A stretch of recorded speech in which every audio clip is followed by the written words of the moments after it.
Bien, la idea para hoy es explorar el concepto de juego de lenguaje y después desembocar en el parágrafo 8. Vamos a partir del parágrafo 7, vamos a hacer un recorrido por algunas partes estratégicas de las investigaciones que iluminan qué vendría a ser un juego de lenguaje o los juegos de lenguaje. Yo prefiero que la palabra se use en plural.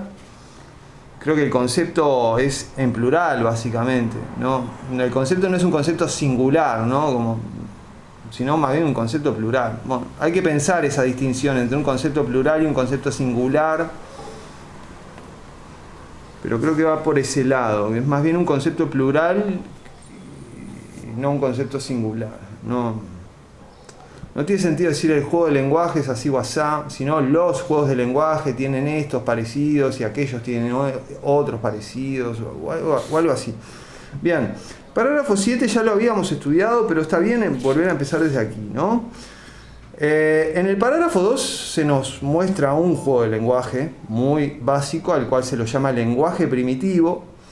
Los lenguajes primitivos son juegos de lenguaje, se caracterizan por su simplicidad y también muchas veces por estar relacionados con lo que podríamos llamar conducta primitiva. Por ejemplo, el juego de lenguaje, que cuando me duele algo yo grito me duele, me duele, me duele, es un juego de lenguaje que, esto me estoy basando por ejemplo en el parágrafo 244, creo, déjeme ver. Sí, 244. Es el juego de lenguaje, ¿no? Me duele. Gritar me duele cuando algo me duele. Es un juego de lenguaje en el cual uno entra cuando aprende a sustituir lo que es una reacción instintiva al dolor, como puede ser gritar, llorar, etcétera. No aprende a sustituir una conducta primitiva por una conducta lingüística, pero que sigue siendo primitiva en el sentido de que echa raíces en lo más primitivo, ¿no? Fíjense que cuando uno dice me duele, por ejemplo, no es que uno siga una regla, por ejemplo. Y aquí tendríamos un caso interesante de uso de una expresión sin una regla. Uno no utiliza me duele aplicando una regla, sino que el mecanismo de uso de me duele es más primitivo. Es una reacción lingüística que ocupa el lugar de un comportamiento primitivo, como puede ser gritar o algo por el estilo, ¿no? No sé qué pensás, Diego. Pero uno no dice me duele aplicando una regla, no dice primero por introspección constato que me duele y si me duele debo decir me duele. No funciona así el juego de lenguaje de me duele. Estoy de acuerdo, sí. Además sí, lo pensás como la gente que... No sé si alguna vez intentaste caracterizar grados de dolor, pero rápidamente te vas a dar cuenta, yo lo intenté una vez, que como no podés volver a tus experiencias pasadas, quizás no recordás exactamente cómo fue el dolor de quemarte la mano. Entonces en algún momento te vas a dar cuenta que la escala que estás creando no tenés cómo constatarla y que no funciona. Claro, no, a lo que voy es algo muy básico. Y esto tiene que ver con el concepto de juego de lenguaje, ¿no? Que vamos a llegar en algún momento, tal vez hoy, ojalá, si todo sale de acuerdo a lo planificado. El concepto de juego de lenguaje es un concepto de parecidos de familia. Y una de las consecuencias de que un concepto sea un concepto de parecido de familia es que no hay un rasgo que sea común a todo lo que se le aplica el concepto. ¿Entiendes?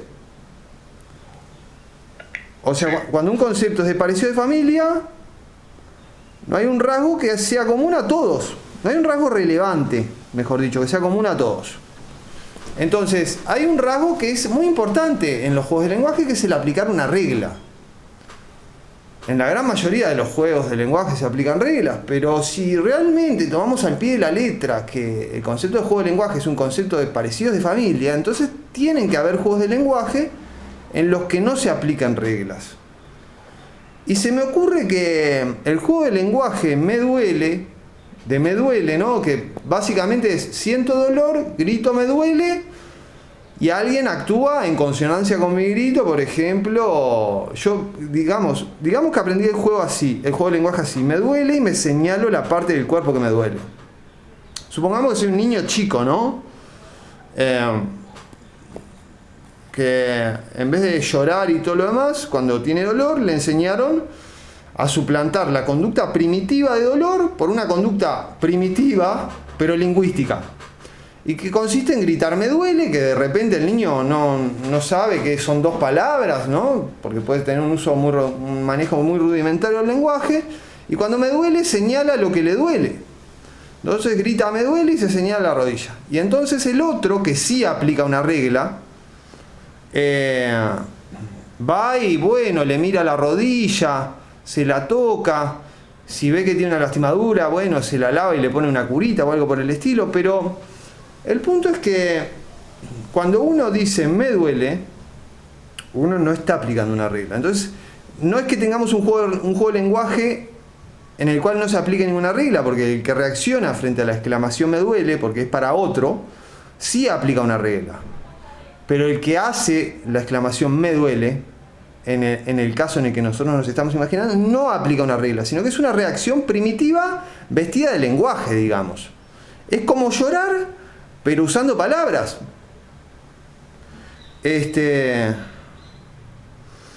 Entonces habría que relativizar esto de, bueno, hay un juego de lenguaje sin reglas. No es tan así. Hay un juego de lenguaje en el cual hay una movida que vale como tal en el juego de lenguaje, pero no es una movida que sea correcta porque sea hecha de acuerdo a una regla por el que la hace. ¿Me explico? Sí, sí. Pero bueno, estábamos en los lenguajes primitivos. Después tenemos otro juego de lenguaje en el ejemplo del parágrafo 1 de la persona que va a comprar 5 manzanas rojas, ¿no?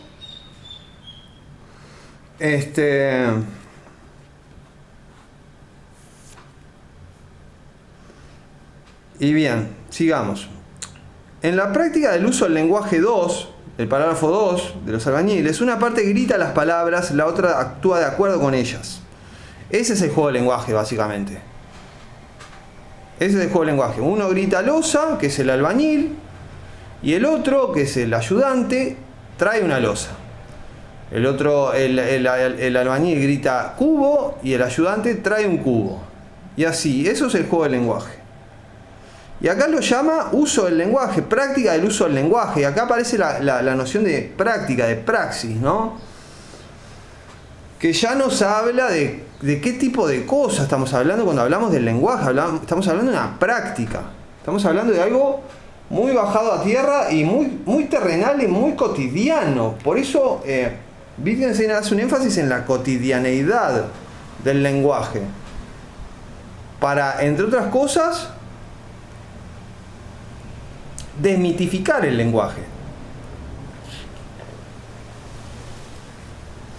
Entonces, en la práctica del uso del lenguaje 2, una parte grita las palabras, la otra actúa de acuerdo con ellas. Y ese es el juego del lenguaje. Y ahora pasa a la instrucción en el juego del lenguaje. Y la palabra que usa para instrucción es Unterricht, que básicamente es instrucción, educación, formación, que tiene conexión con Abrichtung, La Unterricht tiene algún tipo de conexión siempre con algún tipo de Abrichtung. Ya en la reunión pasada estuvimos explorando la complejidad del concepto de Abrichtung y las relaciones con toda forma de aprendizaje, ¿no? Pero incluso hasta desde un punto de vista morfológico, la palabra Unterricht y la palabra Abrichtung tienen una conexión o una construcción común, digamos. Eso queda como deberes examinarlo, pero tienen hasta una relación morfológica las palabras Unterricht y Abrichtung.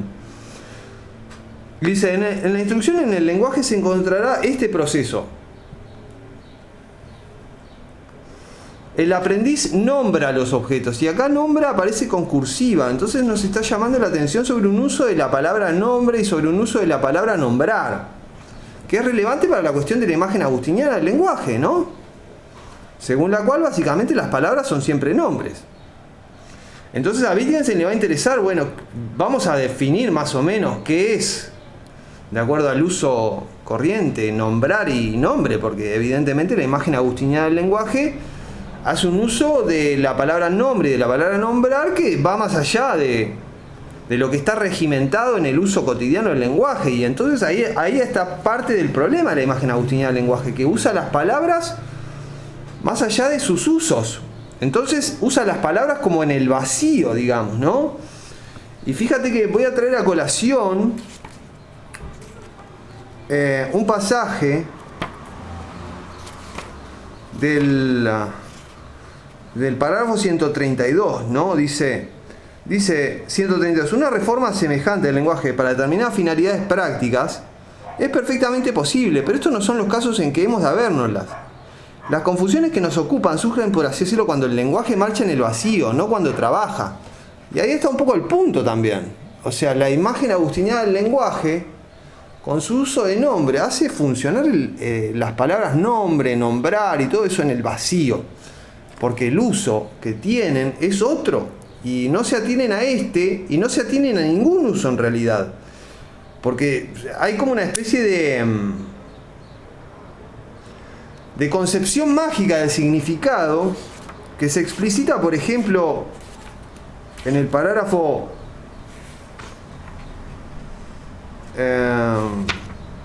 117, y es que una concepción un poco mágica del significado, y es que bueno, las palabras tienen un significado y después yo las puedo usar de cualquier modo, que van a seguir teniendo ese significado. Y leo el parágrafo 117, se me dice, ¿entiendes pues esta expresión? Pues bien, la uso con el significado que tú sabes. Entonces Wittgenstein le responde, como si el significado fuera una atmósfera que la palabra conllevara y asumiera en todo tipo de empleo. Si por ejemplo alguien dice que la oración esto está aquí, a la vez que apunta un objeto que hay delante de sí, tiene sentido para él, entonces podría preguntarse él bajo qué especiales circunstancias se emplea efectivamente esta oración. Es en estas circunstancias en las que tiene sentido. ¿Entiendes? O sea, un poco esta concepción mágica del significado es lo que ocurre con la palabra nombre en la imagen agustiniana del lenguaje. La palabra nombre y la palabra nombrar tienen determinados usos y en última instancia Wittgenstein está tratando de refinar qué es eso. Y en el parágrafo 7 está diciendo, miren, a esto se le puede llamar nombrar un objeto. Y a esto se puede usar, y a esta forma de uso de una palabra se la puede llamar usar un nombre. ¿De acuerdo a qué? De acuerdo al uso establecido, corriente, cotidiano. Ahora, cuando la imagen agustiniana del lenguaje dice todas las palabras son nombres, se sale del uso cotidiano, pero tampoco es que establezca un nuevo uso. El lenguaje marcha en el vacío, como signifiqué antes. Y está un poco esa concepción mágica del lenguaje, del significado, y es que si le damos un significado a una palabra, después la podemos usar de cualquier modo que queramos, que va a seguir teniendo significado. Bueno, eso no es así para Wittgenstein. Las palabras tienen uso en determinadas circunstancias. Cuando se sacan de esas circunstancias, las palabras es como la palanca de freno que sacamos del lugar que la hace palanca de freno. O sea, fuera de ese lugar no puede ser cualquier cosa o nada, como dicen al final del parágrafo 6, ¿no? ¿Me explico? ¿Me estás siguiendo, Diego? Sí, recuerdo esto de lo que comentaste al final de la última reunión, el tema del holismo del significado, puede ser. Claro, pero ese holismo no solo abarca palabras, también abarca situaciones, acciones, roles sociales, todos esos elementos arrojándose luz los unos a los otros es que configuran el lenguaje.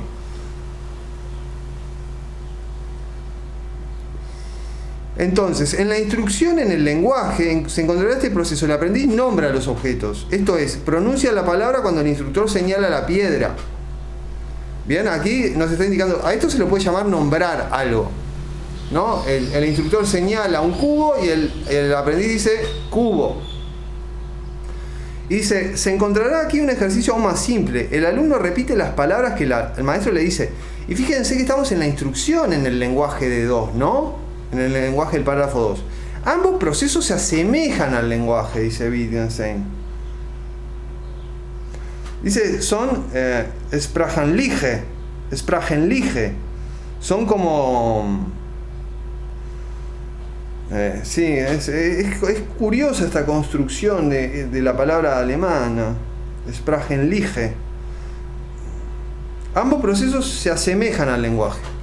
Podemos imaginarnos también que todo el proceso de uso de las palabras en el parágrafo 2 es uno de esos juegos por medio de los cuales aprenden los niños su lengua materna. Y acá entra el tema de la lengua materna, ¿no? Que el aprendizaje de la lengua materna es un proceso totalmente especial y totalmente diferente del aprendizaje de una segunda lengua.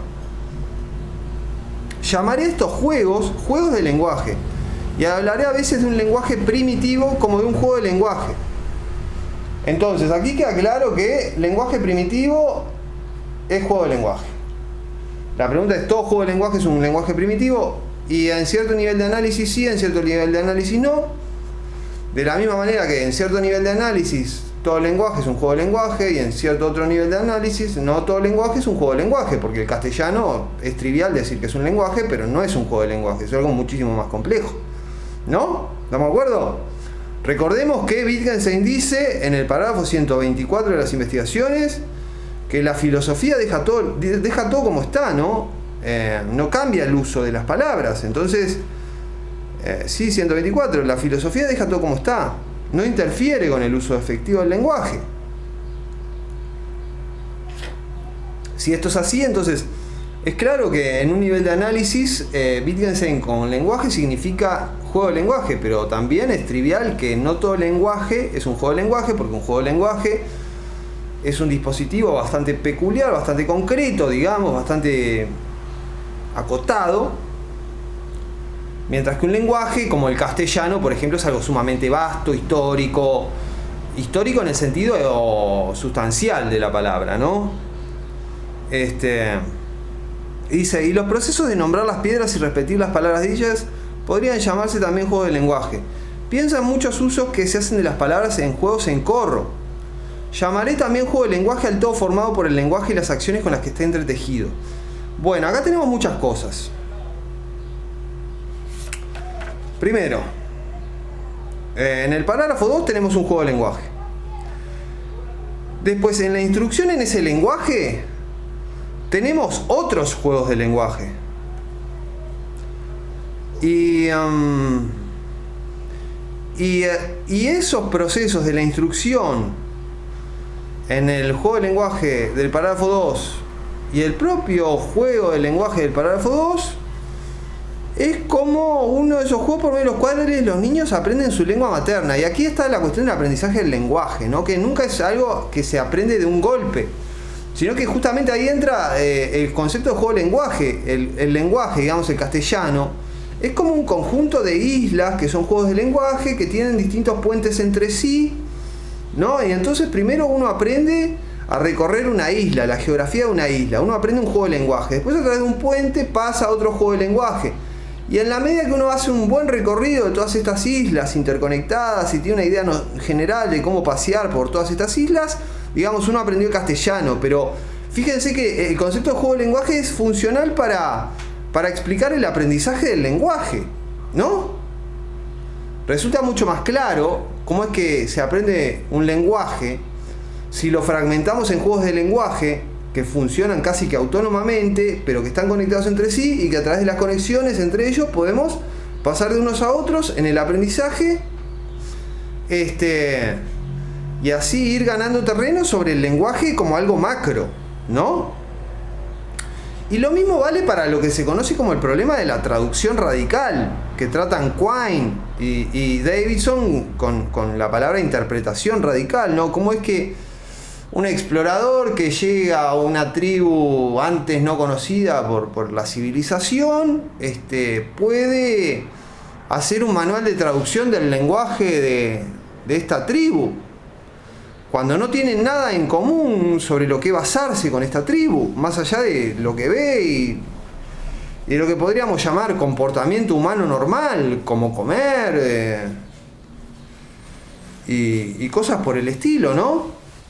Tomar agua o tomar algo líquido, o yo qué sé, o dormir, ¿no? ¿Qué en común puede tener este explorador con esta tribu no conocida? Eso que hace a lo común a la vida humana, y además lo que observa de la gente de esa tribu hablando y actuando.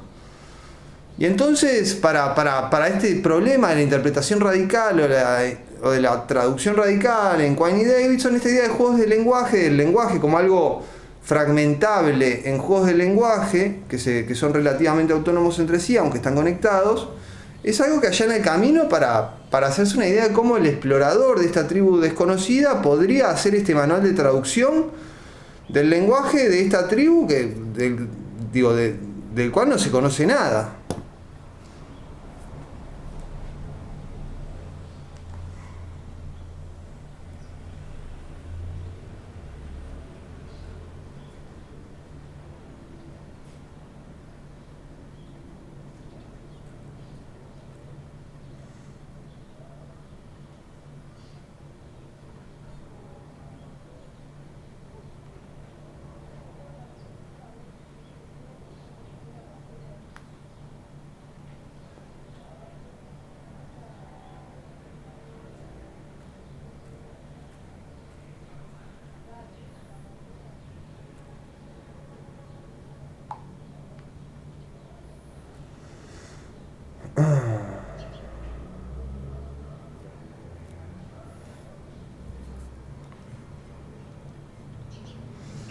Bien, se había acabado en fin.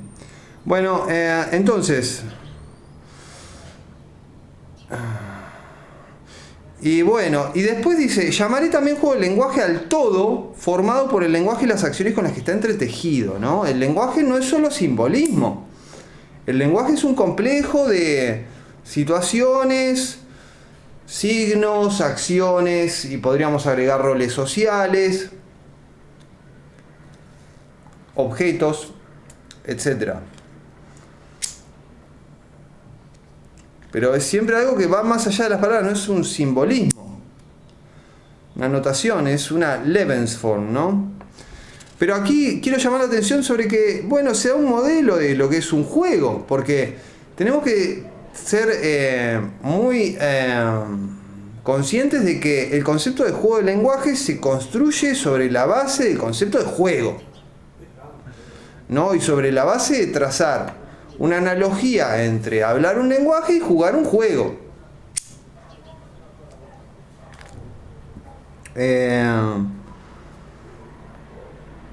Entonces, el punto es, bueno, ¿y en qué juego se está pensando Wittgenstein cuando dice, bueno, hablar el lenguaje es como jugar un juego? Y aquí está pensando, por ejemplo, en los, ¿cómo es que se llama en alemán? Regenspielen, los juegos en corro, traduce aquí el traductor, los traductores. Pero son cosas como la rueda, ¿no? Esos juegos que juegan los niños. Y entonces, otro punto, ¿no? Bueno, ¿en qué juego se está pensando? Y después, para esto es relevante el parágrafo 108, al cual vamos a pasar porque les dije vamos a hacer un recorrido, y bueno, vamos a hacer un recorrido, dice. En el parágrafo 108, en un momento dice: hablamos del fenómeno espacial y temporal del lenguaje, no de una aberración inespacial e intemporal. Pero hablamos de él como de las piezas del ajedrez al dar reglas para ellas, no al describir sus propiedades físicas. La pregunta ¿qué es realmente una palabra? Es análoga a la pregunta ¿qué es una pieza de ajedrez? Bueno, y acá tenemos otro modelo de un juego sobre el cual Wittgenstein construye el concepto de juego de lenguaje. Por un lado tenemos el modelo de los juegos que juegan los niños chiquitos, supongamos, no sé, en jardinera de 3 años, de 4 años, en el patio, en el recreo o en la propia clase, que les sirven para ir aprendiendo más lenguaje, ¿no? Y después tenemos cosas como el ajedrez, donde ya es claro que hay reglas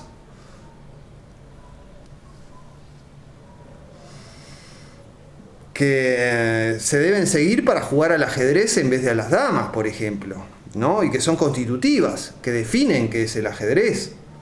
Y que si uno no juega de acuerdo a esas reglas, uno no está jugando al ajedrez, sino que está jugando otra cosa, ¿no? Pero además hay otros tipos de normatividad, como por ejemplo la normatividad que hace a un buen jugador de ajedrez, ¿no? Que no es simplemente saber mover las piezas, sino además es una normatividad, pero que no define si uno juega al ajedrez o no, sino si uno es un buen jugador de ajedrez.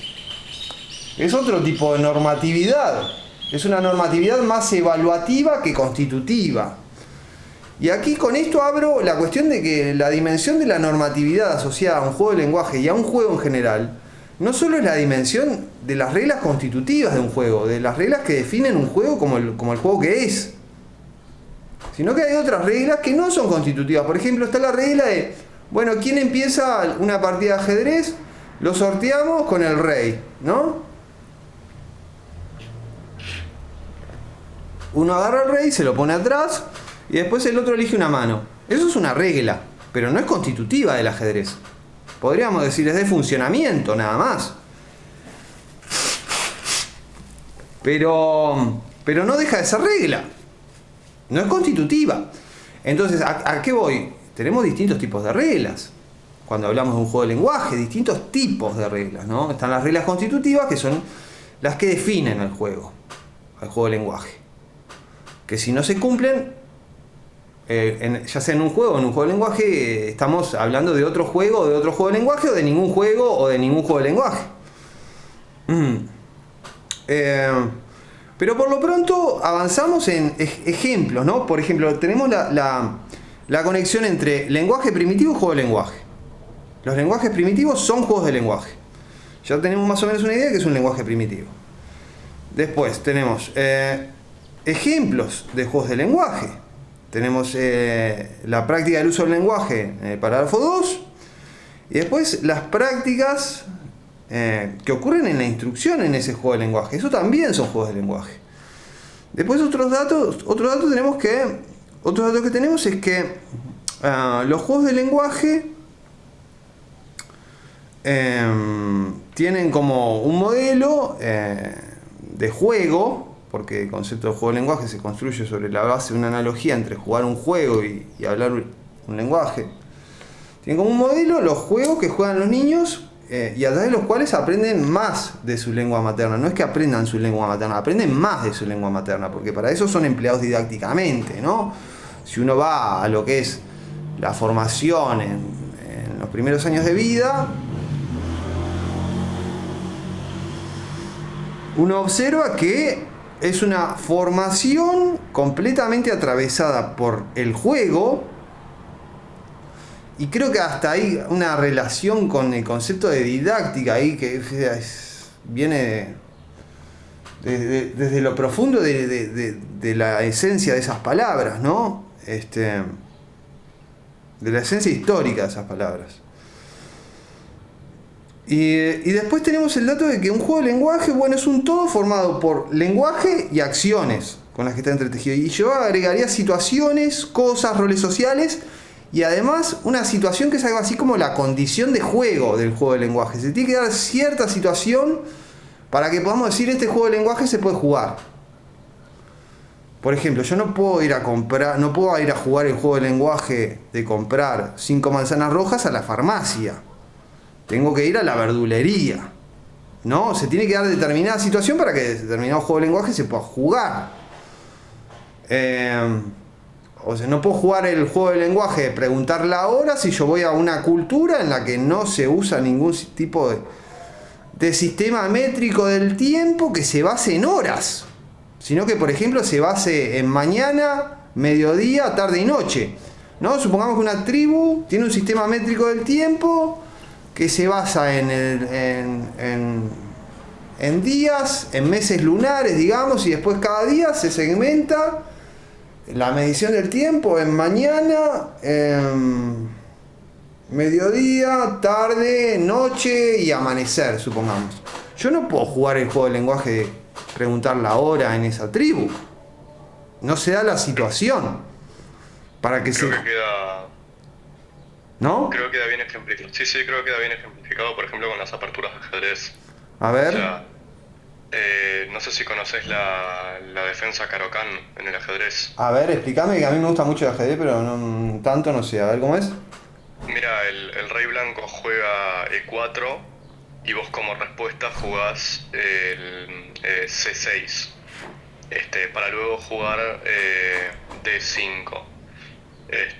Entonces la idea es, vos podés responder con el peón C6 desde las negras, Sí. pero solo si el rey blanco, o sea, solo si el jugador de las piezas blancas juega E4 es una defensa Caro-Kann. Si no, Está bien, está bien, peón a está C6. bien, está bueno lo que decís, está bueno. Sí, está bien, ¿eh? Es feliz tu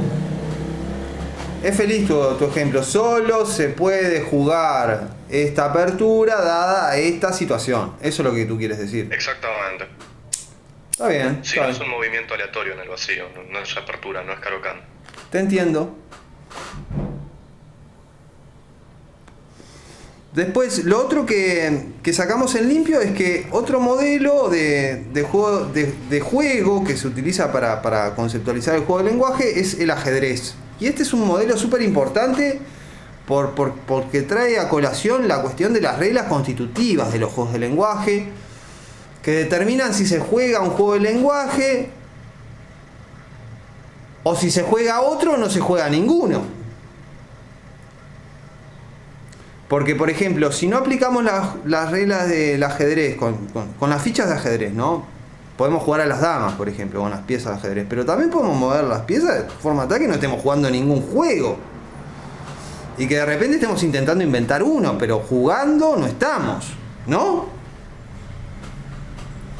Bueno, todo esto es relevante. Y además la cuestión del ajedrez como modelo de juego trae a colación que además de las reglas constitutivas hay otro tipo de normatividades en torno a un juego y a un juego de lenguaje. Por ejemplo, la normatividad que determina si una performance en un juego o en un juego de lenguaje es buena, excelente, mala, regular, aceptable o lo que sea. Y después la normativa del ajedrez, por ejemplo, que es una normativa de funcionamiento que puede ser la regla de, bueno, quién juega con qué color de piezas en función de determinado tipo de sorteo que se hace así, asá. Que se acostumbra a hacer así, asá también. Y ahí vemos la conexión entre regla y costumbre. Wittgenstein va a decir que en definitiva las reglas son costumbres. Lo cual es un poco riesgoso de su parte, porque él querría dejar todo como está en el uso efectivo del lenguaje, y efectivamente decir que las reglas son costumbres no es dejar todo como está en el juego del lenguaje, pero fíjense que si interpretamos esto, las reglas son costumbres, como diciendo las reglas son como las costumbres, lo que está haciendo Wittgenstein es plantearnos una build, la costumbre como build de lo que es una regla. Entonces no se supone que exactamente las reglas tengan que coincidir siempre con las costumbres, sino como que haya una coincidencia más o menos regular y calibrable del grado de coincidencia que hay y del grado de no coincidencia que hay. Ya está, funciona la propuesta wittgensteiniana, ¿no? Y como que iría un poco por ese lado. Bueno, y después ahora pasamos al párrafo 23. La idea es hacer como un recorrido de cuestiones básicas del concepto de juego de lenguaje, ¿no? Bueno, sigo, párrafo 23. Pero ¿cuántos géneros de oraciones hay? Antes vimos el 7, el 108. Pero ¿cuántos géneros de oraciones hay? ¿Acaso aserción, pregunta y orden? Dice, hay innumerables géneros. Innumerables géneros diferentes de empleo de todo lo que llamamos signos, palabras, oraciones.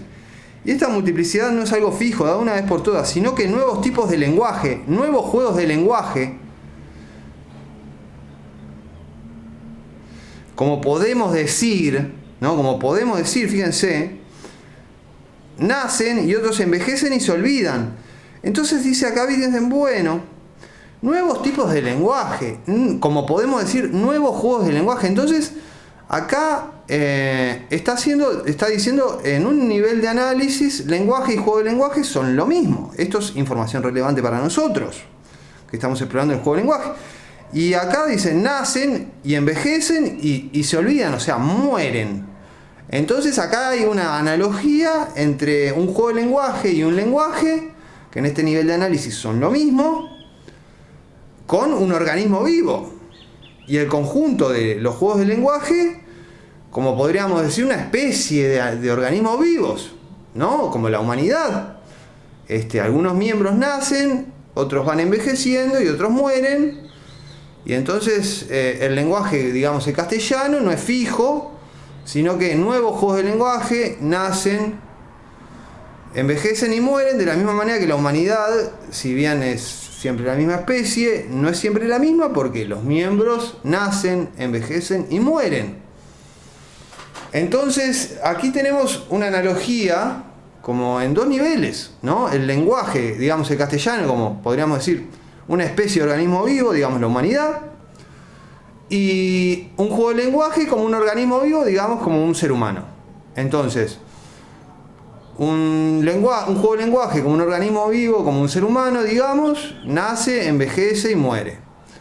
Y la humanidad como especie de organismos vivos tampoco se mantiene fija, porque sus miembros, como organismos vivos que son, están sujetos a las normatividades de ser un ser vivo, nacer, morir, nacer, envejecer y morir. Entonces, vemos acá la cuestión de la fluctuación del lenguaje, ¿no?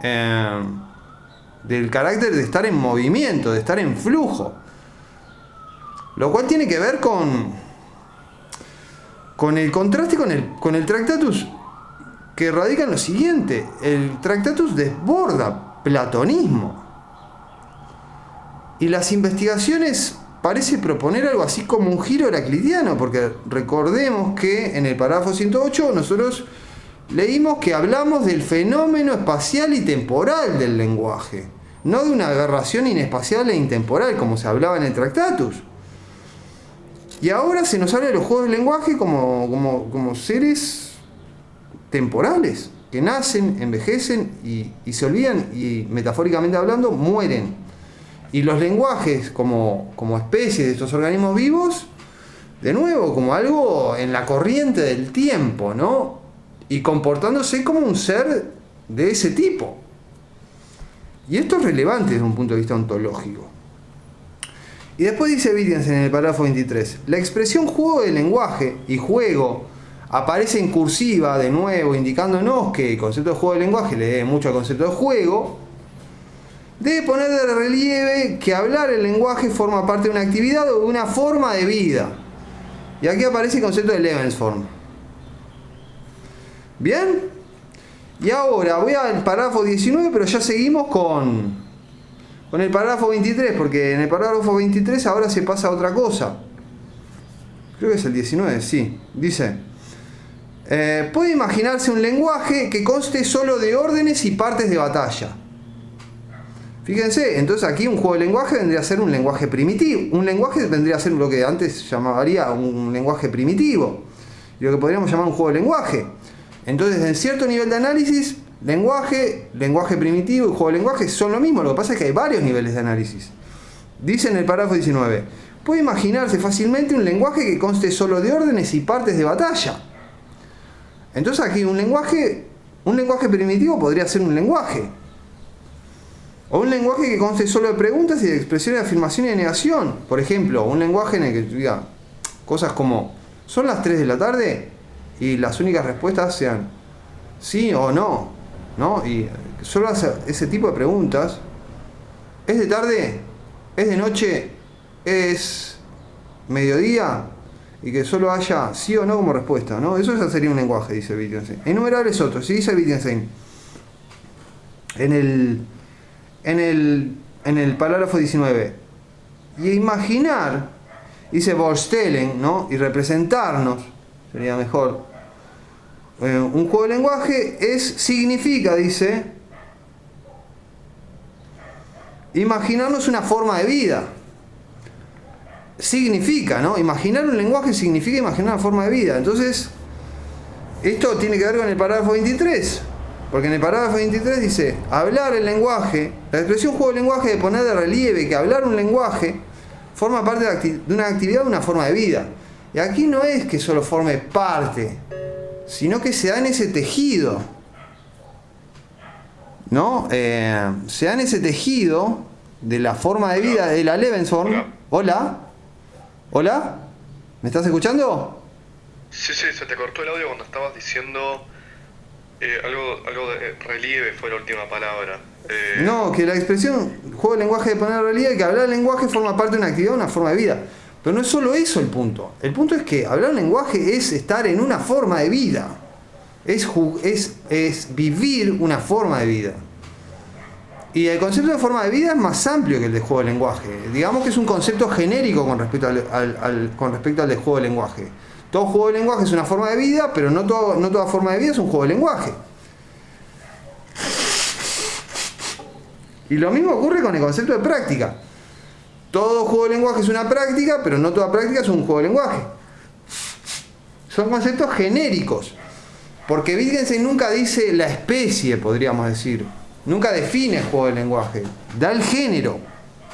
¿Entiendes la diferencia entre decir cuál es la especie de algo y decir cuál es el género de algo? Bueno, hay una diferencia relevante ahí.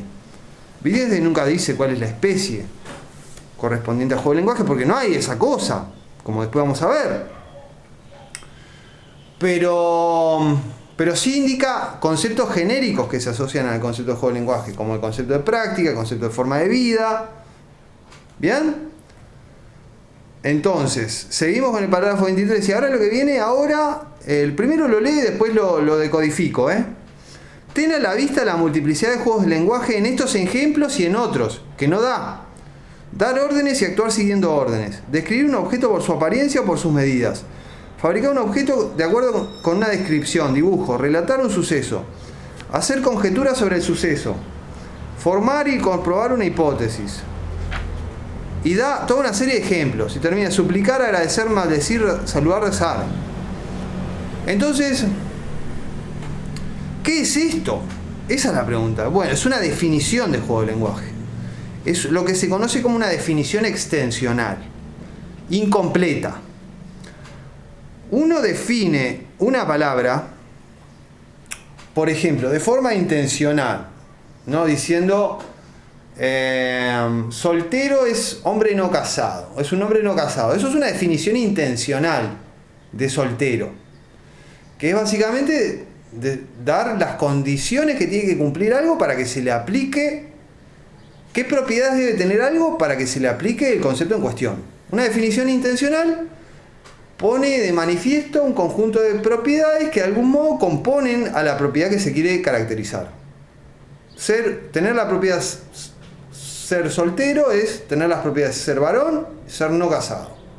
Eso es una definición intencional. Después, las definiciones extensionales dan ejemplos, ¿no? Entonces, yo puedo, por ejemplo, definir la expresión los primeros 10 números naturales diciendo 0, 1, 2, 3, 4, 5, 6, 7, 8, 9, 10. No, los primeros 11 serían eso. Los primeros 11 números naturales, yo podría definir la expresión los primeros 11 números naturales diciendo los primeros 11 números naturales son 0, 1, 2, 3, 4, hasta 10.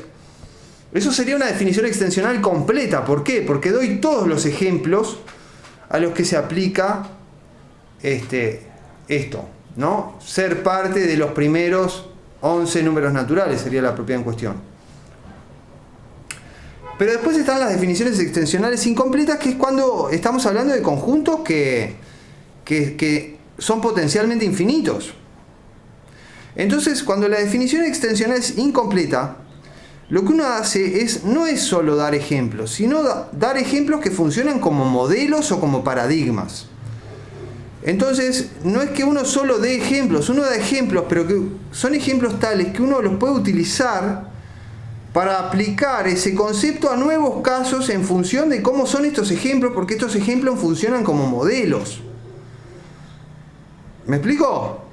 Entonces, cuando yo doy una definición extensional incompleta, digo, bueno, por ejemplo, un juego es el ajedrez o las damas o el solitario o el fútbol y cosas por el estilo. Y cuando yo digo y cosas por el estilo estoy diciendo, miren, los ejemplos que di son modelos. Entonces ustedes toman esos modelos y después aplíquenlos. Y si los aplican como modelos, no está mal que llamen juego a lo que resulta de aplicar a esto como modelo, porque la palabra se usa así, utilizando estos ejemplos como modelos. No hay nada que reprochar. Si uno utiliza esta palabra utilizando eso como modelo, no hay nada que reprochar al uso de la palabra que resulte, porque la palabra se utiliza así. Entonces aquí, en esta parte del párrafo 23, tenemos una definición extensional incompleta de juego de lenguaje. Y después vamos a ver que así solamente, así y solo así se pueden definir los conceptos de parecidos de familia. Con lo cual ya hay una primera pista de que el concepto de juego de lenguaje, como el propio concepto de juego, es un concepto de parecidos de familia. ¿Bien? Y como remate del parágrafo 23 dice Wittgenstein: es interesante comparar la multiplicidad de herramientas del lenguaje y de sus modos de empleo, la multiplicidad de géneros de palabras y oraciones, con lo que los lógicos han dicho sobre la estructura del lenguaje, incluyendo al autor del Tractatus Lógicos Filosóficos. Y entonces, ¿a qué va esto? Va a que el concepto de lenguaje y de juego de lenguaje y los conceptos lingüísticos en general en las investigaciones son tratados de una forma irreductiblemente pluralista. Y esto contrasta con una forma altamente uniformizante y reduccionista, en la que se trata conceptos como el de proposición, el de lenguaje, el de nombre, por parte de los lógicos en general y en particular por el autor del Tractatus Lógicos Filosóficos. Y entonces aquí Wittgenstein está estableciendo un contraste con lo que él propone en el Tractatus. ¿Bien? Bueno, y ahora pasamos al parágrafo 65 en nuestro recorrido. Y vamos a leer el 65 y el 66, después vamos a pasar por el 130. Y después la idea es ya pasar al 108, y si podemos trabajamos todo el 108, porque a la luz del 130 queda claro qué es lo que pasa en el parágrafo 108, que es básicamente la aplicación del método de los juegos de lenguaje imaginarios. Pero antes voy a ir al baño.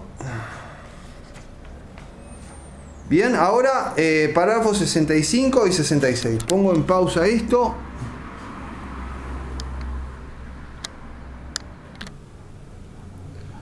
Parágrafo 65, ¿no? Antes había hablado de juegos de lenguaje para aquí y para allá, Wittgenstein, antes del parágrafo 65. Y ahora, justamente viene el parágrafo 65, que más o menos forma una unidad hasta el parágrafo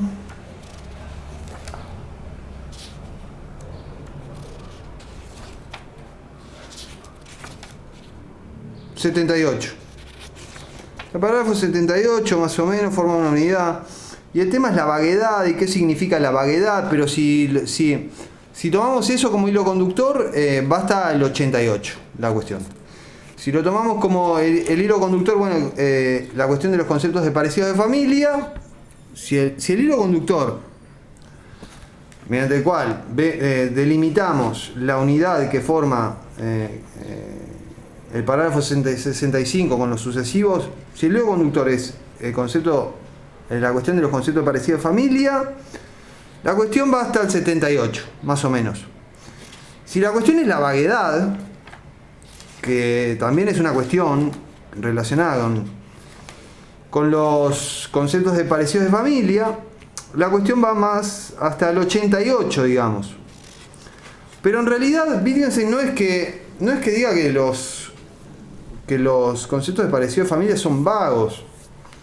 Es complicado lo que dice. Dice, depende, porque en realidad Wittgenstein va a decir, la cuestión de la vaguedad y de la exactitud, que sería lo que se le opone a la vaguedad, es contextualmente dependiente.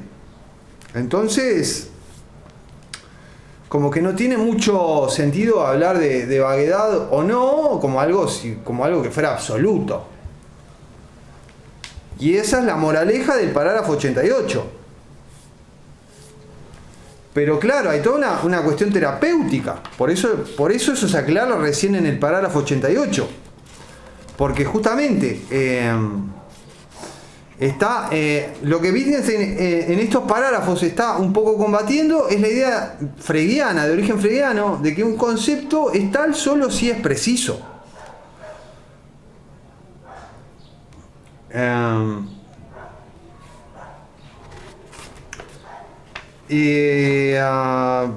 Wittgenstein en principio va a mostrar que no, y después, para rematar la cuestión, va a decir, bueno, que un concepto sea preciso o no es una cuestión contextualmente dependiente, relativa a qué tipo de trabajo esperamos del concepto, y entonces no es un predicado que uno pueda predicar absolutamente de algo, de una palabra o de lo que sea, es algo contextual. Y eso es lo que se aclara en el parágrafo 88. Pero claro, todo tiene que ver con una terapia. Y la terapia wittgensteiniana funciona gradualmente. Empieza de la enfermedad, digamos. Y ese es el punto. Empieza, por así decirlo, de un brote, de una enfermedad filosófica, ¿no? Y la terapia wittgensteiniana es gradual. Hasta que termina con la extirpación del problema, o de lo problemático. Pero en principio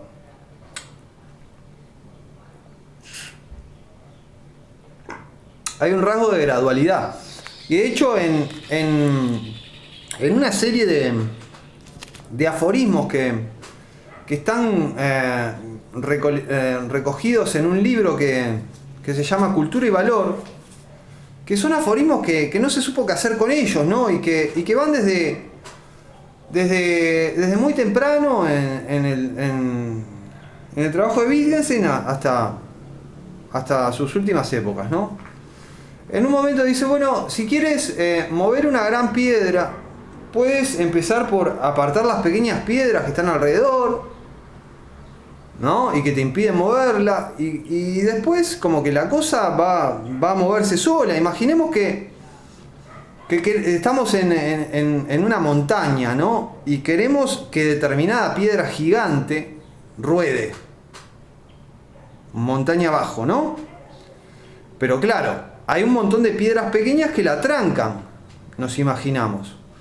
Entonces, para que la piedra se mueva y ruede, digamos, tenemos dos opciones en principio: o subirnos arriba de la piedra y empezar a saltar arriba de ella hasta que ocurra, si es que ocurre, que la piedra zafa y rueda, o podemos empezar por sacar las piedritas más chiquitas y aflojar esa contención que tiene esa piedra grande, y después la piedra grande va a caer.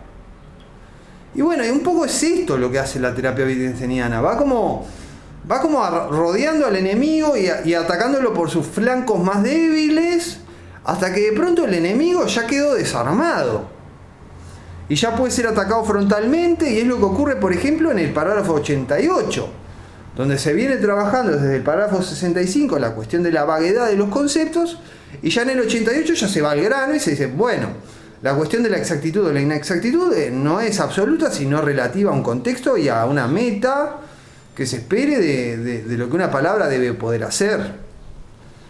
Entonces ya iba al grano. Pero claro, primero tuvo que darte un rodeo, porque todo ese rodeo es parte de la terapia.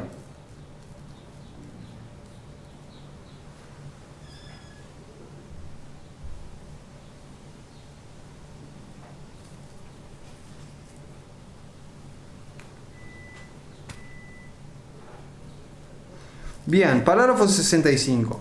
Aquí antes Wittgenstein habló de juegos de lenguaje para aquí y para allá, ¿no? O sea, pero fíjense que, o sea, yo les hice un paseíto, ¿no? Y les estoy haciendo un paseo por el concepto de juego de lenguaje. Pero fíjense que es poco lo que podemos sacar sobre qué es un juego de lenguaje. Wittgenstein da ejemplos y utiliza mucho el concepto de juego de lenguaje, en el sentido que lo aplica. Dice, este juego de lenguaje, aquel juego de lenguaje, imaginemos un juego de lenguaje así y asá. Usa el concepto de juego de lenguaje. Y como que nos quiere enseñar a usar el concepto de juego de lenguaje usando el concepto de juego de lenguaje. Y es poco lo que nos dice sobre lo que vendría a ser un juego de lenguaje. O sea, nos quiere enseñar a usar el concepto de juego de lenguaje dándonos ejemplos, modelos. Como hizo ya en el párrafo 23. De forma explícita, pero nos da poco de lo que sería la intención con ese del concepto de juego de lenguaje. No sabemos que es el todo formado por el lenguaje y las acciones con las que está entretejido, que forma parte de una actividad o una forma de vida. Después, por otro lado, leímos que imaginar un lenguaje significa imaginar una forma de vida, que los lenguajes primitivos son juegos de lenguaje, pero no es mucho más lo que Wittgenstein nos dice sobre qué es un juego de lenguaje. Entonces, la explicación que da Wittgenstein del concepto de juego de lenguaje es más extensional que intencional.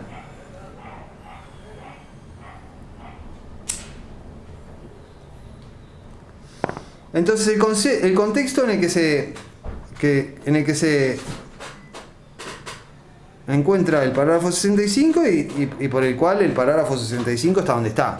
Básicamente es el contexto de que antes del parágrafo 65 Wittgenstein introdujo el concepto de juego de lenguaje y lo usó para aquí y para allá, sobre todo construyendo juegos de lenguaje imaginarios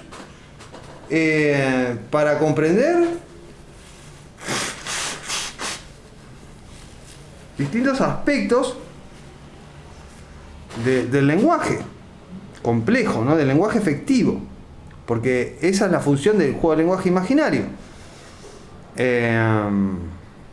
Iluminar por la vía de la semejanza y de la diferencia cómo es el lenguaje efectivo. Pero también hay otros usos de los juegos de lenguaje imaginario que vamos a ver, que es lo que vamos a ver que está implícito en los parágrafos del 2 al 8 y que vamos a terminar en eso hoy.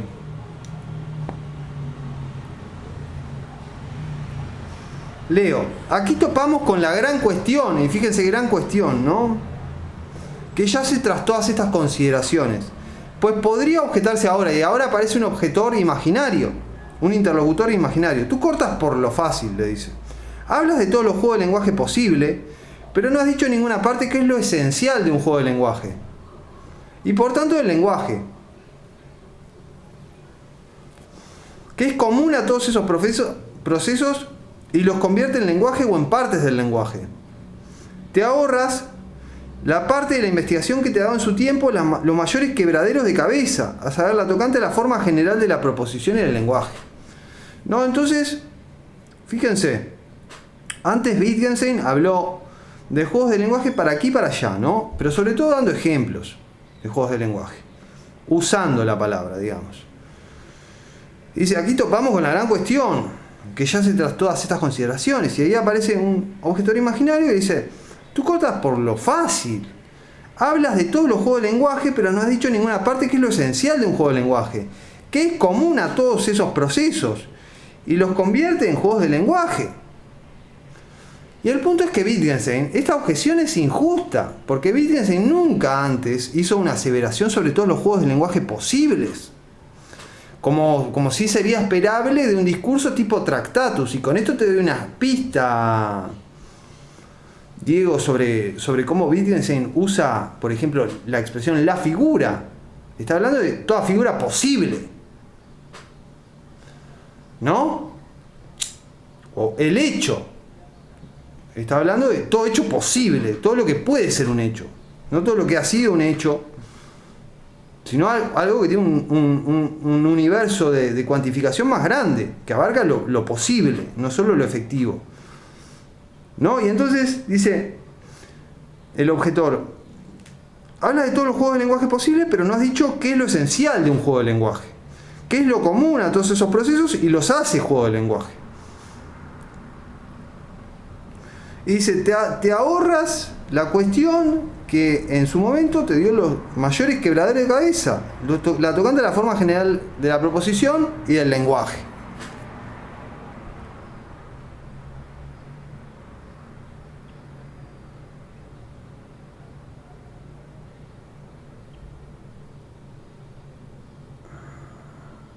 Se cortó el Zoom, por eso la pausa. Estoy haciendo las cosas para mandar el enlace de nuevo.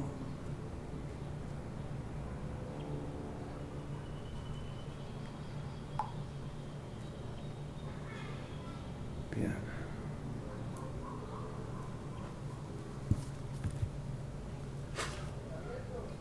Entonces, antes Wittgenstein había hablado de juegos de lenguaje para aquí y para allá, pero jamás había hablado de todos los juegos de lenguaje posibles.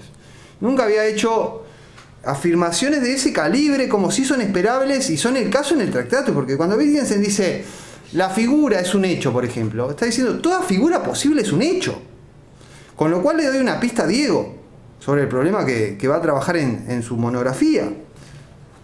Y es una pista muy valiosa, toda figura posible. Cuando Wittgenstein dice la figura es un hecho, no está diciendo toda figura es un hecho en el sentido de todas las figuras que hasta ahora hemos hecho son hechos.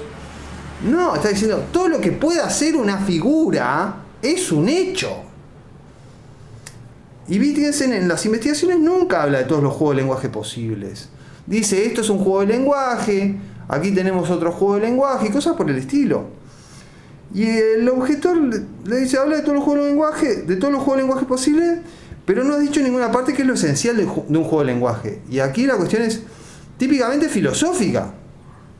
No, este objetor es el filósofo tradicional, que le objeta a otro filósofo hablar de juegos de lenguaje para aquí y para allá, sin antes explicitar la esencia del juego de lenguaje, entendiendo esencia como lo común a todos los juegos de lenguaje que los hace juegos de lenguaje. ¿Bien?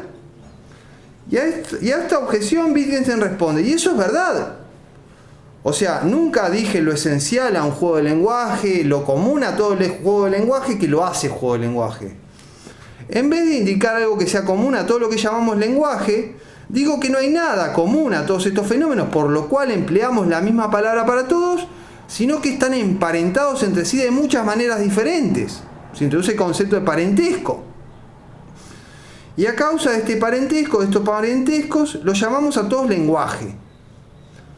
O sea, el concepto de familia ya aparece aquí. Intentaré aclarar esto. Considera, por ejemplo, los procesos que llamamos juegos. Me refiero a juegos de tablero, juegos de cartas, juegos de pelota, juegos de lucha, etc. ¿Qué hay común a todos ellos? No digas, tiene que haber algo común a ellos o no lo llamaríamos juego. Si no, mira si hay algo común a todos ellos. Pues si los miras, no verás por cierto algo común a todos, sino que verás semejanzas, parentescos y por cierto toda una serie de ellos.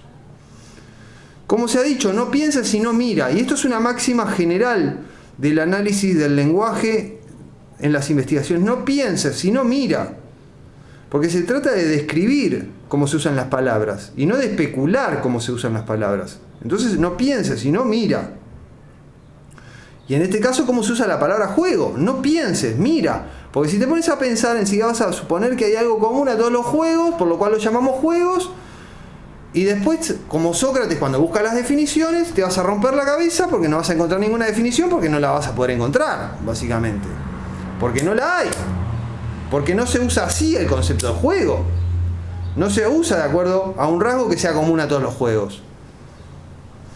Mira, por ejemplo, los juegos de tablero con sus variados parentescos.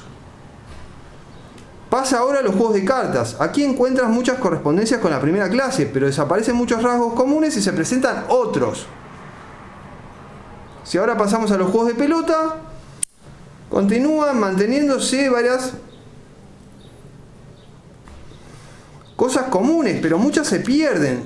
¿Son todos ellos entretenidos? Compara el ajedrez con el 3 en raya. ¿Hay siempre un ganar o un perder? ¿O una competición? Piensa en los solitarios. En los juegos de pelota hay ganar y perder, pero cuando un niño lanza la pelota contra la pared y la recoge de nuevo, ese rasgo ha desaparecido, no hay ganar o perder en ese juego. Mira qué papel juegan la habilidad y la suerte. Y cuán distinta es la habilidad en el ajedrez y la habilidad en el tenis. Piensa ahora en los juegos de corro. O sea, la rueda a rueda y cosas por el estilo. Aquí el elemento del entretenimiento, pero ¿cuántos de los otros rasgos característicos han desaparecido? Y podemos recorrer así los muchos otros grupos de juegos. Y podemos ver cómo los parecidos surgen y desaparecen. Y el resultado de este examen reza así, dice Wittgenstein. Vemos una complicada red de parecidos que se superponen y entrecruzan parecidos a gran escala y de detalle. Entonces, Wittgenstein dice, parágrafo 65, el objetor le dice, usas la palabra juego de lenguaje, y el objetor entiende que para hablar sobre todos los juegos de lenguaje posibles, pero nunca explica lo esencial de un juego de lenguaje, entendiendo lo esencial como lo común a todo juego de lenguaje que lo hace juego de lenguaje. Y esta es una típica cuestión filosófica tradicional. Y bien socráticamente dice, si me vas a hablar de todos los juegos de lenguaje posibles, primero explícame qué es la esencia de un juego de lenguaje, ¿no? Y demuéstrame que es correcto que eso es la esencia de un juego de lenguaje. Y Wittgenstein dice, es verdad, nunca indiqué la esencia de un juego de lenguaje, algo común a todos los juegos de lenguaje. Y dice, en vez de hacer eso, digo que no hay nada común a todos estos fenómenos. Por lo cual, empleamos la misma palabra para todos, juego de lenguaje. Sino que estos fenómenos están emparentados de muchas maneras diferentes. Parentescos. Aquí aparece la idea de familia, ¿no? Y a causa de este parentesco, o de estos parentescos, y ahí el plural es fundamental, lo llamamos a todos lenguaje. Intentará aclarar esto, y ahí entra el concepto de juego. Y aquí vemos de nuevo cómo el concepto de juego es relevante desde otro nivel conceptual para el concepto de juego de lenguaje. O sea, el concepto de juego es relevante para el concepto de juego de lenguaje desde varios niveles. Y esto es importante. Porque Wittgenstein ahora nos va a decir que el concepto de juego de lenguaje, como el concepto de juego, es un concepto de parecidos de familia. Entonces, dice, considera cómo usamos la palabra juego. Y dice, me refiero a juegos de tablero, juegos de cartas, juegos de pelota, o sea, da ejemplos, da paradigmas, da modelos. Y dice, no digas tiene que haber algo común a todos, o no lo llamaríamos juegos, sino mira si hay algo común a todos ellos. Y si los miras, vas a ver que no hay algo común a todos, sino que vas a ver que se forman grupos. Tenemos los juegos de tablero, los juegos de otro tipo, y vas a ver que entre los distintos grupos, en la medida que vas de un grupo al otro, hay determinados parentescos o semejanzas, y en la medida que uno va pasando de un grupo a otro, algunos parentescos se mantienen y otros se pierden en el camino. Y son esta red de parentescos lo que hacen al concepto de juego y a cómo se utiliza el concepto de juego. No hay un rasgo común a todos los juegos, que sea la esencia del juego, digamos. Un rasgo común que haga un juego. No hay eso. Lo que hay es grupos de juegos más o menos uniformes entre sí. Y entre estos grupos de juegos, si uno mira, porque no se trata de pensar aquí, se trata de mirar. Si uno mira, compara un tipo de juego con otro tipo, ve determinadas semejanzas, y a medida que uno va pasando de grupo en grupo, las semejanzas van apareciendo nuevas semejanzas, y semejanzas pasadas van desapareciendo, y entonces vemos toda una serie de semejanzas, parentescos de gran alcance, de menor alcance, y algunos de detalle. Y dice en el 67, no puedo caracterizar mejor esos parecidos que con la expresión parecidos de familia. Y aquí está la cuestión. Pues es así como se superponen y entrecruzan los diversos parecidos que se dan entre los miembros de una familia: la estatura, facciones, color de ojos, andares, temperamento, etcétera, etcétera. Y diré, los juegos componen una familia. Y después pasa el concepto de número, para decir de nuevo que el concepto de número es un concepto de parecidos de familia. Pero aquí llegamos a, bueno, ¿qué es más o menos un concepto de parecidos de familia? En un concepto de parecido de familia no tenemos un rasgo común a todas las cosas a las que se aplica el concepto, por lo cual se aplica el concepto, y esto caracteriza al concepto de juego de lenguaje y al concepto de juego, y esto es relevante para la conexión entre el concepto de juego de lenguaje y el concepto de juego. Y lo que tenemos en realidad es que los conceptos tienen una extensión, digamos, se aplican a determinadas cosas, y esta extensión se divide en grupos. Tenemos, por ejemplo, los juegos de tablero, los juegos de lucha, los juegos de pelota. Y si comparamos los juegos de tablero con los juegos de lucha y otros grupos, vamos a ver semejanzas. Y vamos a ver diferencias. Y a medida que vamos pasando de grupos en grupos, comparando, vamos a ver que aparecen nuevas semejanzas y semejanzas anteriores desaparecen. Y entonces vamos a ver como parentescos que dan unidad, pero que no son generales, que no atraviesan a todos los juegos, sino que, por ejemplo, unen a los juegos de la clase A con los de la B, pero no con los de la C. Y los juegos de la clase A y de la clase B están unidos con los de la C porque los juegos de la clase B tienen determinadas conexiones con los juegos de la clase C. Y después los juegos de la clase de A, B y C están conectados con los juegos de la clase D, digamos, porque los juegos de la clase B y los de la clase C tienen algún parecido en común, mientras que los juegos de la clase A no tienen ningún parecido con los de la D. Pero eso no significa que no sean juegos con el mismo derecho que los de la D. Lo que pasa es que el concepto de juego se aplica de esta forma compleja, por parecidos de familia. ¿Y esto qué quiere decir? Tenemos modelos y entonces vemos la fisonomía de cada modelo, ¿no? Y después a lo que se parezca en lo relevante de esta fisonomía le podemos aplicar la palabra juego. Y es así que los conceptos de parecido de familia se definen por paradigmas. Como vimos antes, que Wittgenstein definió el concepto de juego de lenguaje en el parágrafo 23. Y después, si quieren, pueden ver el parágrafo 136, donde 135, donde Wittgenstein dice que el concepto de proposición es como el concepto de juego, o sea, un concepto de parecido de familia. Si se nos pregunta qué es una proposición, daremos ejemplos, y dice, y es de este modo como tenemos un concepto de proposición. Y después dice, compara el concepto de proposición con el concepto de número, que antes se nos dijo que era también un concepto de parecido de familia. Entonces, los conceptos de parecido de familia, digamos, tienen una extensión que es como una familia. Y entre los miembros de esta extensión se dan parecidos como se dan parecidos entre una familia, dentro de una familia. Algunos miembros de la familia son parecidos en que son altos, por ejemplo, otros en que tienen una nariz aguileña, otros en que tienen determinado temperamento, otros en que tienen ojos azules, otros en que caminan con determinada forma, y así. ¿Bien? Y ese es el punto ahora. Que el concepto de juego de lenguaje, como el concepto de juego, es un concepto de parecidos de familia, y eso supone que no hay una esencia en el sentido tradicional del juego de lenguaje. Esto es, un rasgo común a todos los juegos de lenguaje que los haga juegos de lenguaje. Y aquí ves ya más o menos qué significa esencia en el sentido tradicional. Ya vemos, quiero decir, es un rasgo definitorio. Por lo tanto, común a todo lo que es de determinado concepto y que define que sea de tal concepto. Y ahora pasamos al 130.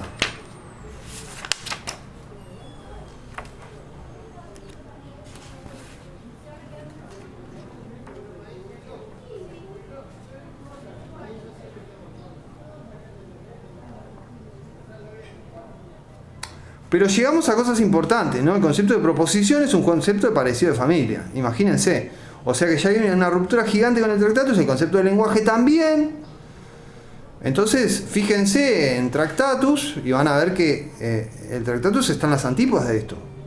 De que el concepto de lenguaje y el concepto de proposición sean conceptos de parecido de familia. Y eso es relevante. Y ahora vamos al parágrafo 130.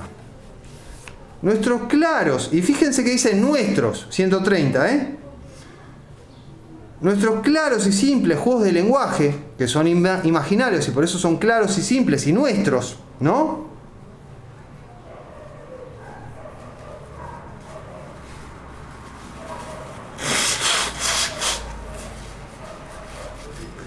No son estudios preparatorios para una futura reglamentación del lenguaje. O sea, Wittgenstein dice, nuestros claros y simples juegos de lenguaje no son algo así como un modelo para después reglamentar de forma más clara el lenguaje efectivo. Como si fueran primeras aproximaciones sin consideración de la fricción y de la resistencia del aire, sino que, dice, están más bien ahí como objetos de comparación, que deben arrojar luz sobre las condiciones de nuestro lenguaje, y ahí ya no está hablando de algo que inventemos, sino de nuestro lenguaje, el castellano, pongamos por caso, por vía de semejanza y de semejanza. ¿Y por qué vengo al parágrafo 130? Bueno, porque el concepto de juego de lenguaje tiene dos niveles. Uno es el nivel descriptivo, y es que en el cual podemos decir, por ejemplo, el castellano es una red o una interconexión de juegos de lenguaje, de mayor o menor complejidad. Ese es el uso descriptivo, ¿no? O sea, podemos describir el uso del lenguaje describiendo juegos de lenguaje. Porque el lenguaje, el castellano, podríamos decir, se fragmenta en juegos de lenguaje, de mayor o menor complejidad, pero que no pueden ser demasiado complejos. Pero después tenemos el uso metodológico del concepto de juego de lenguaje, donde la lógica que se hace en las investigaciones lo que hace es imaginar juegos de lenguaje muy claros y simples que son usados como objetos de comparación que se aplican al juego, a nuestro lenguaje, entendiendo ya el lenguaje efectivo, y que la función es arrojar luz sobre nuestro lenguaje por la vía de semejanza y de semejanza. Y por eso vine al parágrafo 130, y por eso del 130 nos vamos al 8. ¿Bien? Y entonces ahora pasamos al 8 y vamos a hacer una pausa de 5 minutos y vamos a estudiar el 8 y de repente lo terminamos hoy o no, porque hay varias cosas que pensar al respecto. Hacemos una pausa. Bien, entonces, el recorrido que hicimos. Parágrafo 7. Del parágrafo 7 sacamos que en el parágrafo 2 hay un juego de lenguaje. Después se habló de la instrucción en ese juego de lenguaje, que es una Brichtung, como vimos antes, en el parágrafo 6. Se lo llamó juegos de lenguaje a estas cosas que pertenecen a la instrucción. Después se habló de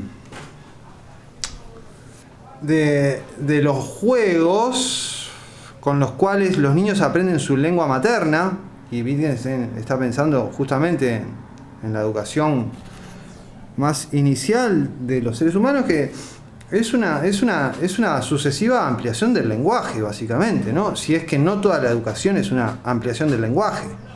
Esa sería una buena pregunta para hacerse. Pero, volviendo,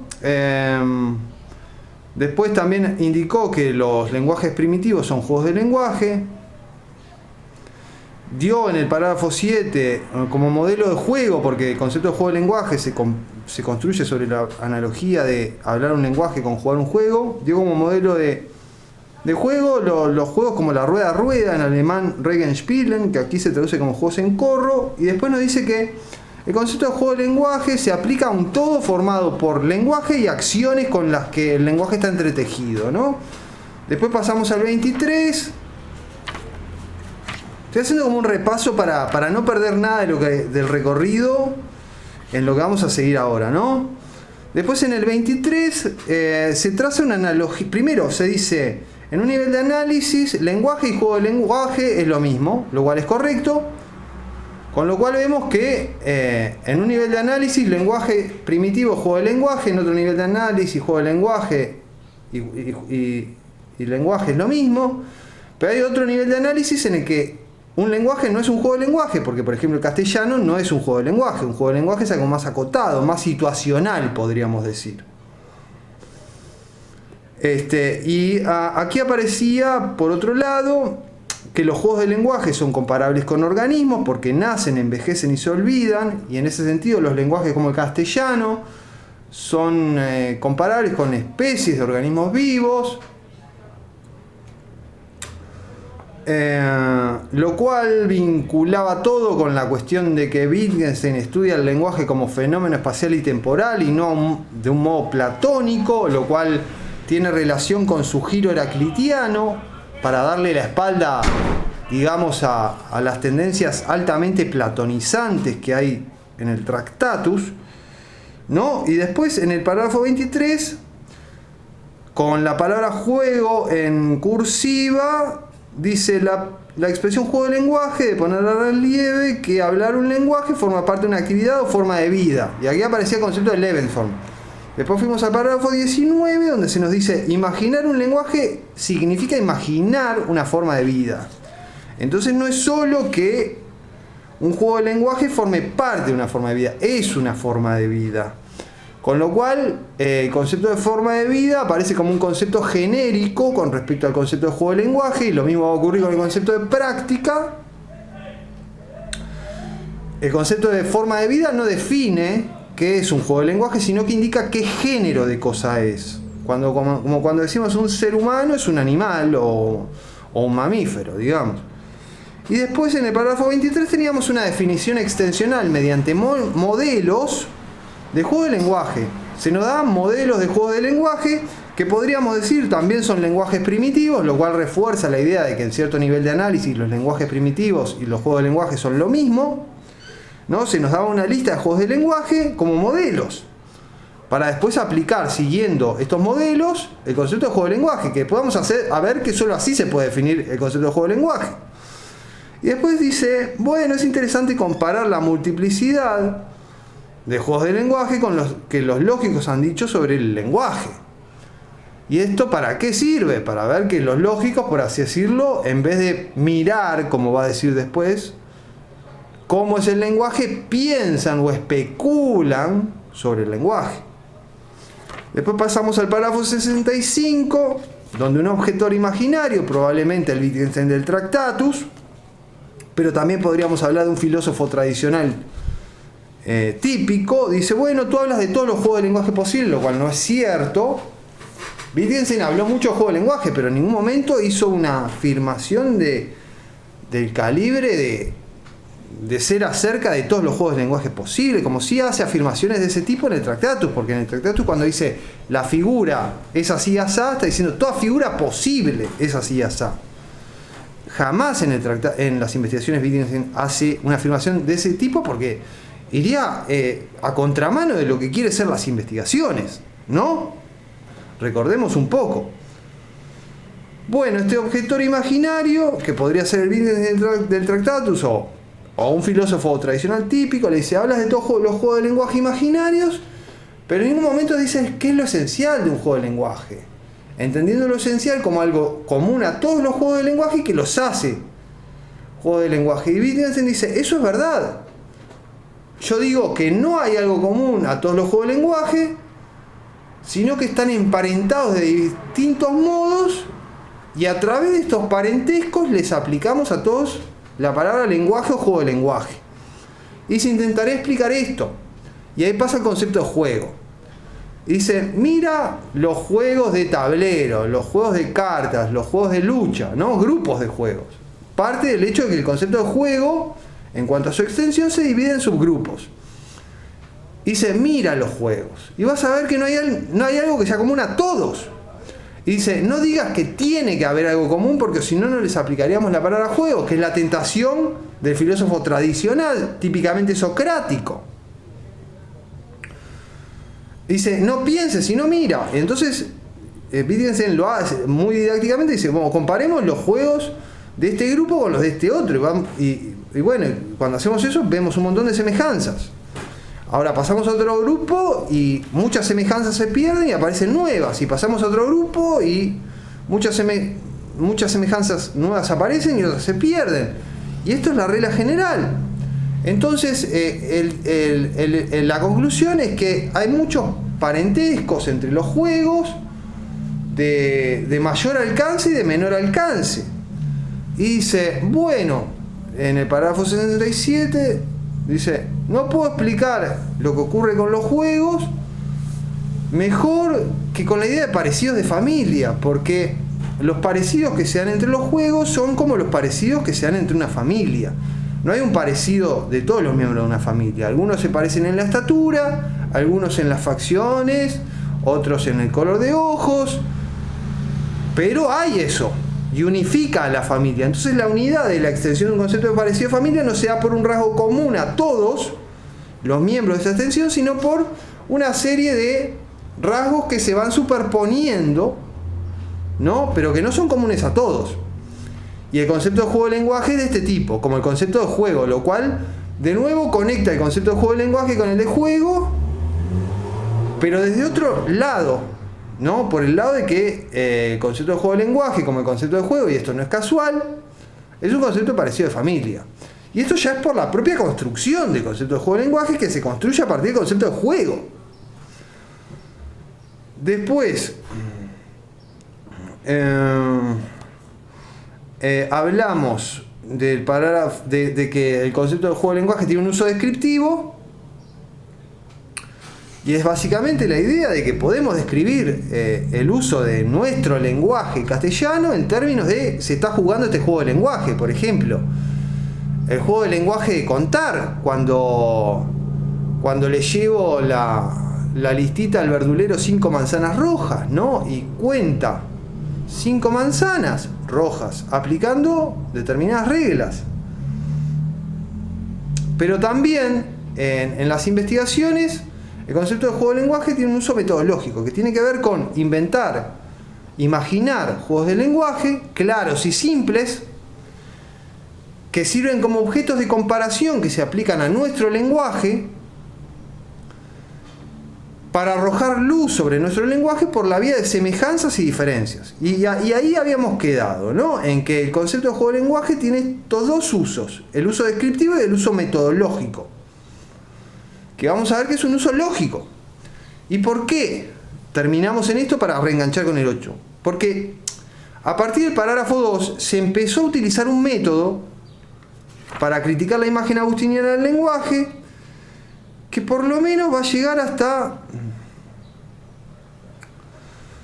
hasta el 15, ¿no?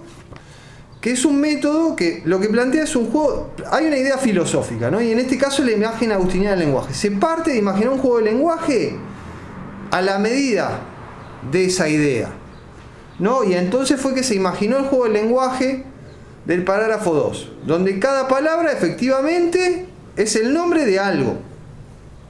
Y entonces cumple con la imagen agustiniana del lenguaje. Entonces este juego de lenguaje consiste en partir de armar un juego de lenguaje imaginario a la medida de una idea filosófica y después complejizar ese juego de lenguaje de forma aceptable y de forma realista. ¿Bien?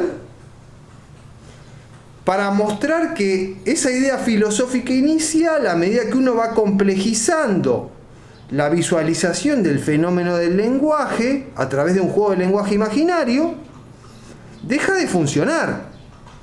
Y es eso lo que ocurre a partir del parágrafo 8 en adelante. El juego de lenguaje del parágrafo 2 se empieza a complejizar en el parágrafo 8 para mostrar cómo la imagen agustiniana del lenguaje, contrapuesta a estos juegos de lenguaje imaginarios, pero realistas, y yo diría que no solo realistas, sino que de alguna manera son como croquis, ¿no? De lo que son determinadas prácticas del lenguaje efectivas, ¿no? Y utilizo la palabra croquis porque viene a la medida de lo que quiero decir. Como esta idea filosófica inicial empieza a ser agua, ¿no? Entonces, ahora entramos en el parágrafo 8. Contemplemos una ampliación del lenguaje del parágrafo 2. O sea, una ampliación. Se enriquece, se complejiza el juego de lenguaje del parágrafo 2.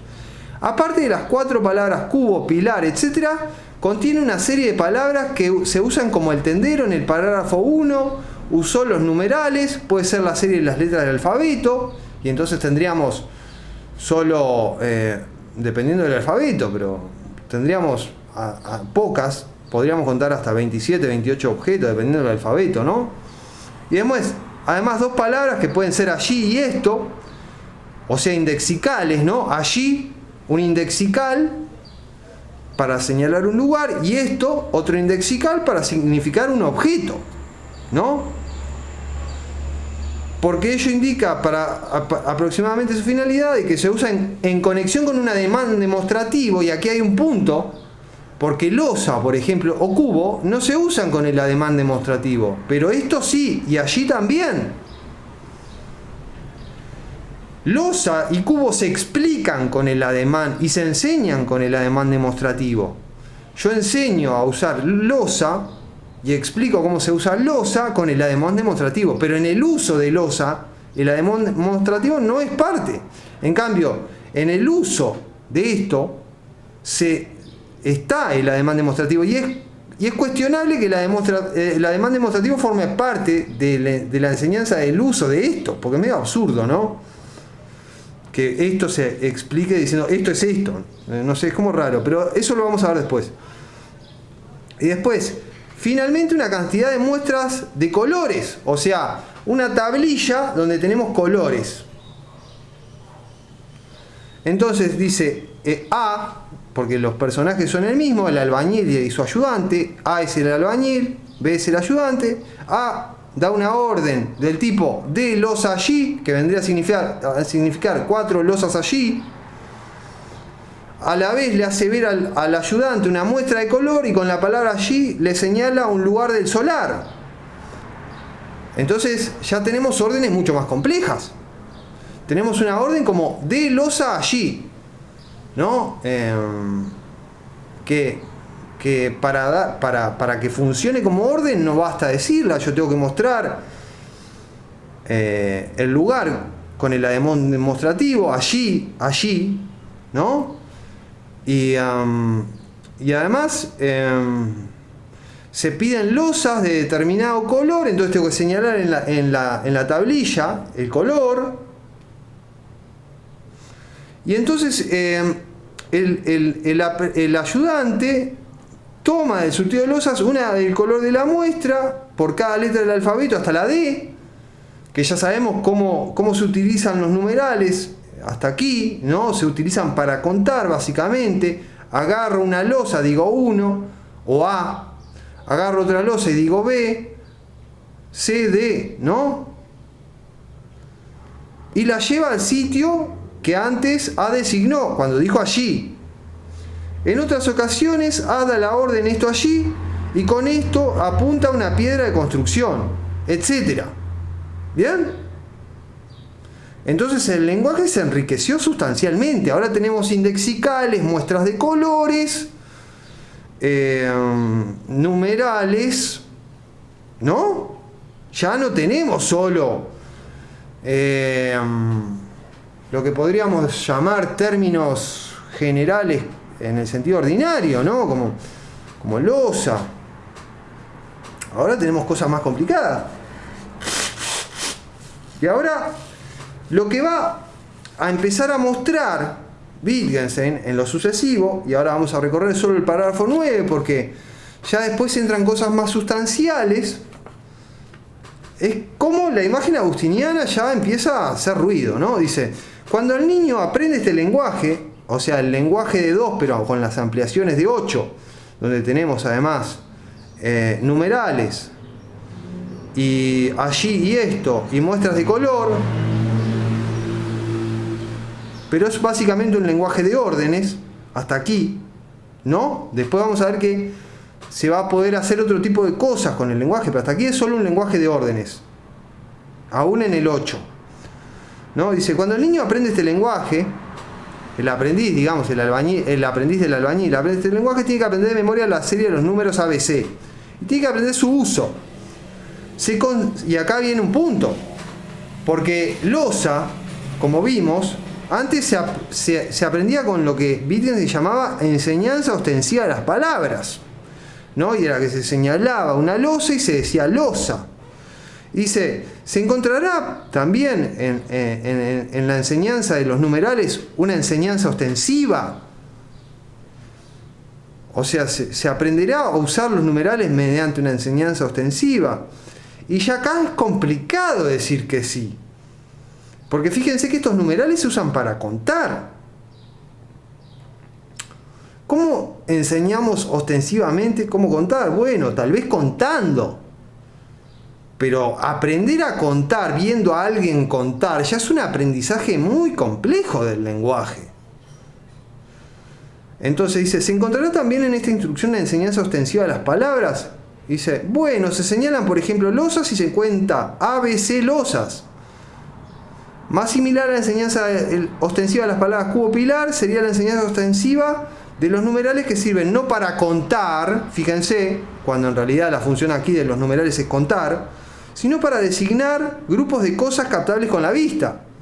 Así aprenden de hecho los niños el uso de los primeros 5 o 6 numerales. O sea, el aprendizaje de los numerales para contar es muy complejo y no es mediante enseñanza ostensiva.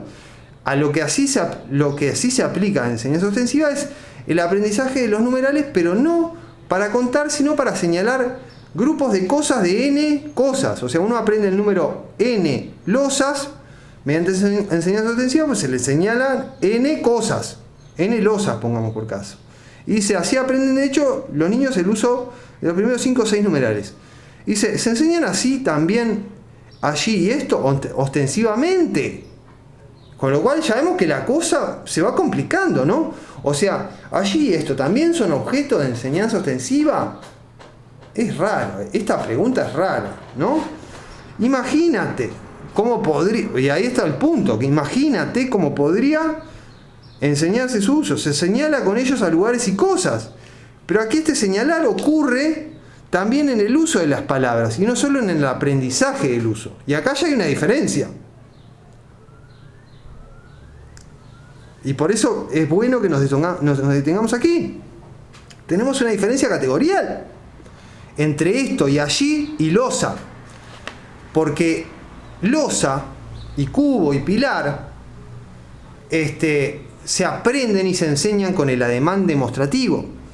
Mientras que es complejo decir que esto y allí se enseñan con el ademán demostrativo, pero además, en el caso de losa, el ademán demostrativo no forma parte del uso de losa, sino solo de la enseñanza. Mientras que en el caso de esto, si es que el ademán demostrativo funciona en el aprendizaje y en la enseñanza de esto y allí, funciona además en el uso de esto y allí. Entonces aquí ya tenemos un tipo distinto de palabra. Con lo cual vemos justamente lo que ya en el propio parágrafo 1 Wittgenstein señalaba sobre Agustín y su imagen. Wittgenstein en el parágrafo 1 decía: de una diferencia entre géneros de palabras no habla Agustín, y justamente a lo que está empezando a encaminarse Wittgenstein con el enriquecimiento del lenguaje del parágrafo 2, incluyendo esto, allí, numerales y muestras de color, es a que tenemos un lenguaje con distintos géneros de palabras. Y ya cuando hablamos de distintos géneros de palabras, vamos a ver que la imagen agustiniana, por estar hecha a la medida de determinado género de palabra y pensar que toda palabra es de ese género, básicamente, hace agua. Cuando uno ya enriquece el lenguaje y ve lo que ya antes Wittgenstein había sacado como moraleja en el parágrafo 3. Leo, Agustín describe un sistema de comunicación, solo que no todo lo que llamamos lenguaje es este sistema. Y esto debe decirse en muchos casos en que surge la cuestión: ¿es esta representación apropiada o inapropiada? La respuesta es apropiada, pero solo para este dominio, no para todo lo que quieres representar. Y bueno, entonces lo que tenemos por delante es por lo pronto trabajar bien 10, que es la cuestión de cómo se aplica el concepto de significar y de designar a las palabras que no son como losa y como cubo. Y después ya se introduce la analogía que es clave entre palabra y herramienta, y entre lenguaje y caja de herramientas. Y bueno. Pero bueno, ya vemos que aquí hay un método wittgensteiniano en funcionamiento. ¿Y esto es un método de lógica filosófica? Bueno, según Cusela, sí. Y les voy a mandar por por el grupo un libro que se llama La lógica como método de la filosofía, donde justamente Kucela defiende que el método de los lenguajes el juego del lenguaje imaginario es un método lógico. ¿Por qué? Porque estos juegos de lenguaje imaginario son modelos perspicuos que se aplican al lenguaje efectivo, pero hasta cierto punto, y esto permite ver aspectos del lenguaje objetivo y ver diferencias del lenguaje efectivo. Y esto significa iluminar la lógica del lenguaje efectivo.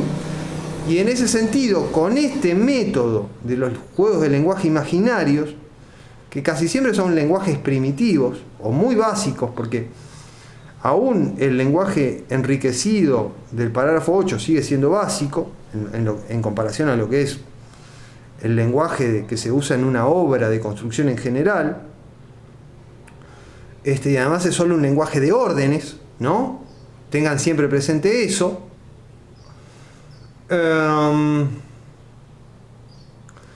Bueno, es lógica lo que está haciendo Wittgenstein. Por eso hay una continuidad entre Tractatus y las investigaciones, y Wittgenstein, como moto de las investigaciones, recordarán ustedes, elige la frase: es de la naturaleza de todo progreso parecer más grande de lo que realmente es.